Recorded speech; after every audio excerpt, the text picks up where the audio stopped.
Ilan sa mga checklist ko, 30 days bago ako umuwi mula sa Saudi papuntang Pinas. Umpisa na natin. Unahin natin yung flight details. Usually, yung company natin or yung amo natin is mag-book ng flight para sa atin. Bibigyan lang tayo ng papel, makikita natin yung flight details natin doon. Makikita din natin doon sa papel na yun is yung booking reference number. Ang pinakamaganda mong gawin is i-check mo kung anong airline yung liliparin mo. Kunwari, Philippine Airlines. Install mo yung Philippine Airlines app, ilagay mo yung booking reference number mo doon, pati yung last name mo. Para lumitaw na yung buong information mo, pati yung flight information. Okay, pagdating sa personal information, i-double check mo kung tama yung mga spelling, pati iba pang mga information mo doon. Contact number at saka email address, yun yung usual na kailangan natin i-update.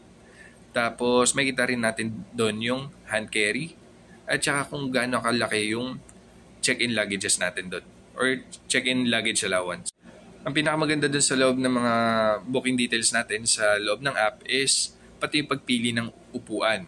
Dito sa Philippine Airlines, pwede tayong pumili ng upuan kahit kailan. Pero kung sa ibang airlines naman, so umpisa mag-ibayad pero 24 hours before the flight, nagiging libre siya.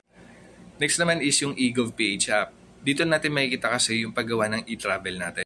Pagka-login mo ng eGovPH account mo, dito sa homepage na is makikita mo na e-travel. So ituloy mo na lang dyan hanggang sa makita mo na yung QR code ng e-travel mo. Kung hindi mo ma-access yung eGovPH account mo, pwede mong puntahan yung official website nila. Pwede mong i-type sa Google Chrome, eTravel Philippines, para lumitaw yung official link ng website nila. Tapos gawin mo na rin doon yung e-travel mo. Yung e-travel nga pala is gawin mo 72 hours before nung flight mo. Pagdating sa driver's license, kung meron kang Saudi driver's license, pwede natin gamitin yan sa Pinas for 90 days. Usually naman, pag magbabakasyon lang naman tayo sa Pinas, is up to 2 months lang naman tayo doon. So, dito sa rule kasi ng Philippines, pwede natin gamitin yung Saudi driver's license natin for 90 days. So, ayun, wala tayong kailangan gawin. Dali mo lang yung Saudi driver's license mo and mag-drive ka lang as normal dun sa Pinas. Next naman is yung vaccine certificate. Ang kailangan naman natin install is yung Sehati app. Sehati. Tapos, ito yung hanapin nating app. Tapos, tap lang natin yung vaccines. Lilitaw dyan yung mga COVID vaccines na tinake na natin. Doon sa ilalim ng screen nun is itap lang natin yung download report. Para in case na, kunwari, pag uwi ka ng Pinas is plan mo pa mag-travel sa iba pang bansa, kunwari mag-Vietnam ka, Thailand, ihanda mo lang yung vaccine certificate mo in case na hanapin para handa ka lang. Punta tayo sa pasalubong. Ako personally, hindi ako nag-uwi ng pasalubong kasi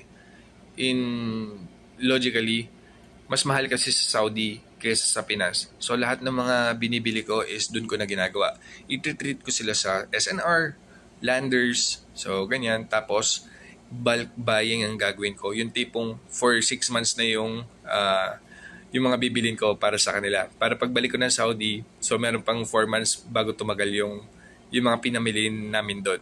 Kung na isang sakong bigas, isang drum ng sabon, isang timba ng fabric conditioner. So, dun ko ginagawa yun.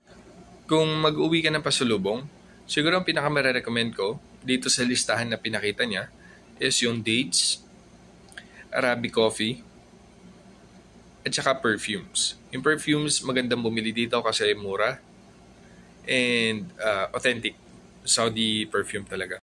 Tapos dito ko na ipapasok yung iHerb, Lazada, at saka yung Shopee. Sa iHerb is pwede tayong bumili kahit nasa Saudi tayo. Tapos i-address lang natin dun sa family natin sa Pinas.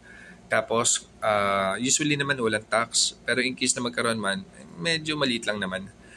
Tapos ang maganda kasi dito sa iHerb, mura yung mga supplements. So kung gusto mong bilhan ng supplements yung family mo sa Pinas, ayan, gawin mo. Siguro mga 10 days before para sabay kayong darating dun sa Pinas.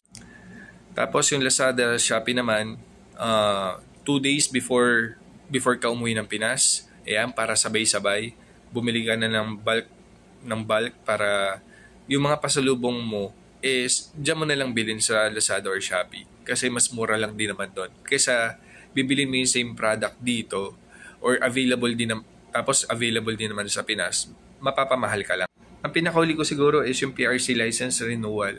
So kung mag-expire ng PRC mo, mas maganda i-renew mo na lang online 30 days before ka umuwi. Kasi usually yung delivery ng ID is 30 banking days. So at least within the span nung bakasyon mo sa Pinas is matanggap mo yung valid ID mo na to. So ayan yung link na hanapin natin, yung renewal of professional identification card. Tapos tuloy mo na lang yung process diyon. Home delivery nga pala yung PRC ID. So kung 30 days ka nag-apply before ka umuwi, so baka sabay na lang din kayo dumating dun sa bahay nyo.